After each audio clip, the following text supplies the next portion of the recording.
Hello everyone, welcome my blog animal agro. বরাবরের মতন আমি এমডি শাহরিয়ার নাফিস হাজির হলাম নতুন আরও একটি আপডেট ব্লগ নিয়ে। আজকের মূল ব্লগটি হলো গিউর হাটে যাও, সেটা দেখানোর জন্য আমার আজকের এই ব্লগ। তো বেশি বেশি দেরি না করে চলে যায় আমার মূল ব্লগে। আমি এখন গিউর হাটে রওনা হব।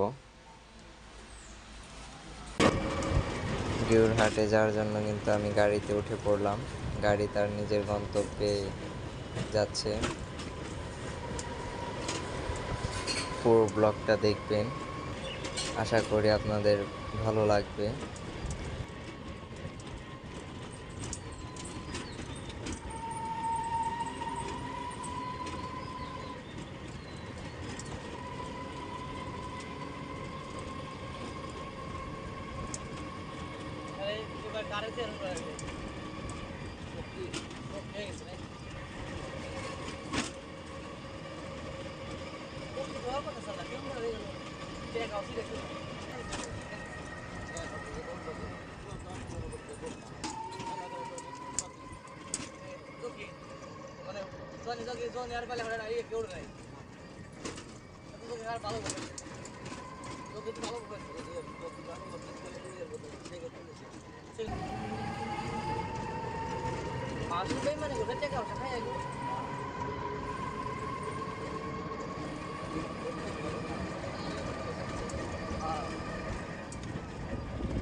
গাড়ি থেকে নেমে কিন্তু আমি গিউর হাটে এসে গিয়েছি, ভিতরে যাচ্ছি।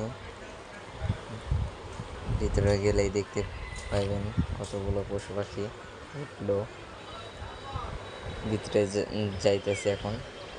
এসেই কিন্তু দেখতে পেলাম অল্প কিছু কবুতর আর খরগোশের বাচ্চা। এগুলো কিন্তু ব্যাপারীর। এই হাঁস কিন্তু গ্রাস্তর হাঁস বিক্রি করতে আনছে, আর এই মোরগটাও। যেহেতু এখন কেবল শুরু হইতেছে হাটটা, সেই কারণে কম দেখা যাইতেছে খরগোশ। এখন কিন্তু প্রায় অনেকগুলাই এসে গিয়েছে, মোরগ, মুরগি, হাঁস, বিভিন্ন রকমের পশু পাখি এই হাটে আছে। ছাগল পর্যন্তও আছে। এখানে লক্ষা জাতের কবুতর, লক্ষা আর পাশেরটা শাটিন কবুতর, আর এইগুলা কিন্তু দেশি জাতের কবুতর।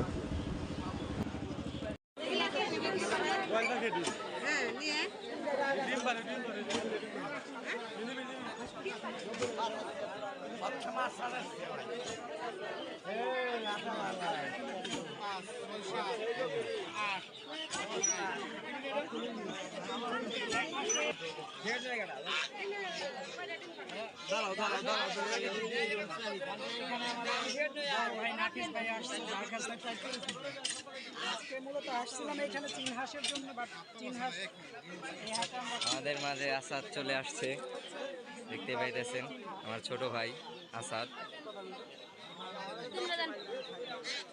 দুইটা কিন্তু কোয়েল পাখি কিনে ফেলছি, আর দুইটা কেনার ভাই। দুইটা দিয়ে দিন তো ভাই।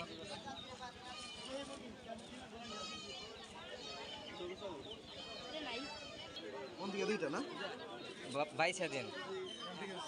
ঠিক আছে না? ওই যে একটা পোলা কোন জানি গেল। এই ভাইয়ের কাছ থেকে আমরা কোয়েল পাখি কিনে নিলাম 4টা।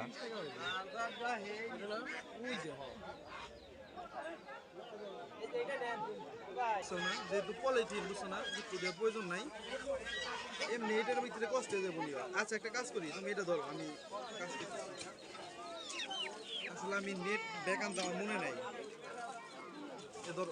পাখিটা ডিম পেয়ে দিচ্ছে খাঁচা থেকেই, মানে পলিথিন ব্যাগে থেকেই। বাসায় নেওয়ার আগেই নাফিস ভাইয়ার ভাগ্যটা অনেক ভালো। ভাই ফাইনালি কোয়েল পাখিটি ডিম দিয়ে দিয়েছে, দেখতে পাইতেছেন আপনারা। ফাইনালি ডিম দিয়ে দিয়েছে কোয়েল পাখি, দেখতে পাইতেছেন। আর আমাদের এখানে খরগোশ আছে। খরগোশটা দেওয়া না দেও। ফাইনালি আমাদের মেল মেয়ে খরগোশটিও কেনা হয়ে গেছে গা, দেখতে পেতেছেন ব্ল্যাক কালার মেয়ে খরগোশ। আর কোয়েল পাখি কিন্তু আমি 4টা কিনছি, একটা ডিম দিয়ে দিয়েছে।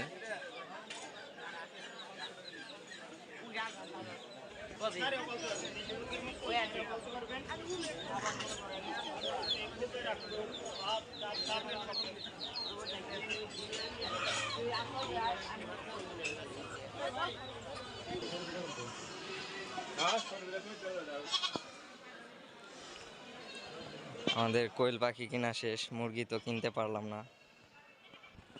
4টা কোয়েল পাখি কিনা হয়ে গেছে, এখন বাড়ি যাব। মুরগি তো কিনতে পারলাম না, তিথির মুরগি উঠে নাই। বাড়ির উদ্দেশ্যে এখন আমি রওনা হচ্ছি। দেখতে পাইতেছেন আমাদের কোয়েল 4টাই কিন্তু মেয়ে কোয়েল, একটাও ছেলে নেই এখানে। 4টার ভিতরে একটাও ছেলে নেই, 4টাই মেয়ে। এখন বাড়ি যাব, বাড়ি গিয়ে কোয়েলগুলা রাখবো, তারপরে ওদেরকে খাবার দিব। আর তিথির মুরগি কিনতে পারলাম না, যেহেতু তিথির মুরগি উঠেনি, আপনাদেরকে দেখাইছি উঠেনি। তিথির মুরগির যে আনে তাকে বলছিলাম যে তিথির মুরগি আনেননি কেন, সে বলছে ইনকিউবেটরে এখন পর্যন্ত ডিম দিয়েছে, এখন পর্যন্ত বাচ্চা ফুটেনি, যার কারণে আনতে পারিনি। আর কি করার, সেই জন্য কোয়েল পাখি কিনা আমার। টাইগার মুরগি আসছিল, কিন্তু টাইগার মুরগির অবস্থা ভালো না, সুস্থ মনে হলো না, যার কারণে কেনাও হলো না আমার। আর যারা এখন পর্যন্ত চ্যানেলটি সাবস্ক্রাইব করেনি, দয়া করে চ্যানেলটি সাবস্ক্রাইব করে দেবেন, পাশে থাকা বেল আইকনটি বাজিয়ে দেবেন। আকাশে অনেক মেঘ জমেছে, দেখতেই পাইতেছেন আপনারা, বৃষ্টি নামবে কিছুক্ষণের ভিতরেই। তাড়াতাড়ি এখন বাসায় যাইতে হবে, যে তারপরে রেখে দেব কোয়েল পাখিগুলো, খেতে দেব। তারপরে কিছু আগে স্যালিং দিতে হবে, যেহেতু অনেকটা পথ জার্নি করে আসছে। তো বেশি দেরি না করে চলে যাই আমি বাড়িতে। দেখতেই পাইতেছেন আকাশের অবস্থা ভালো না, যে কোনো সময় বৃষ্টি নামতে পারে। আমাদের কোয়েল পাখি কিন্তু একটা ডিম পারছে, হাটের ওইখান থেকেই কিন্তু দেখাইছি আমি। এই যে দেখতে পাইতেছেন একটা ডিম পারছে, কোনটায় ডিম পারছে আমি জানি না। যাই হোক, এখন কিন্তু আমি ওদেরকে স্যালিং দেব, যেহেতু অনেকটা দূর থেকে আসছে এখানে। দেখতেই পেতেছেন কীরকম করতেছে। আপাতত কিন্তু আমি ছোট একটা খাঁচায় রাখছি, তারপরে কিন্তু আমি ভালো একটা খাঁচা আছে আপনারা জানেন, এই যে বড় খাঁচাটা, এই খাঁচার ভিতরে সেট করে দেব। এখানে কিন্তু অনেক বড় বড় ফাঁকা দেখতে পাইতেছেন, এই ফাঁকা দিয়ে বের হতে পারবে, যার কারণে এখন পর্যন্ত দেইনি। দিয়ে দিব কাল পরশুর ভিতরেই দিয়ে দিব, যদি সেট আপটা করতে পারি, শুক্রবার করতে পারি, তাহলে এখানে দিয়ে দিব। আপাতত এই খাঁচাটিতেই থাকবে এখন। আজ এই পর্যন্তই, দেখা হবে নতুন কোনো আরও আপডেট ব্লগ নিয়ে। ভালো থাকবেন, সুস্থ থাকবেন, আল্লাহ হাফেজ।